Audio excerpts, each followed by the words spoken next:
ফেরাউনের জগতে ফেরাউন ছিল বাদশাহ।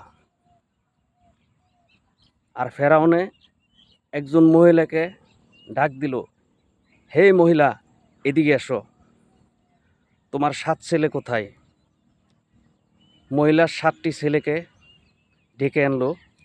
ডেকে আনার পর ফেরাউনে বড় ছেলেকে বলছে, এই বড় ছেলে, তুমি এদিকে আসো, তোমাকে গাহরি মাংস খেতে হবে।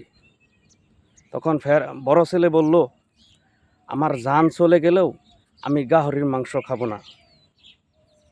তখন ফেরাউনে আদেশ দিল, ছেলেকে মেরে ফেলো। এরকমভাবে মারবা, তাকে গুলি করো না, যাতে একবারে মরে যায়। তাকে গলা কেটো না, একবারে মরে যাবে।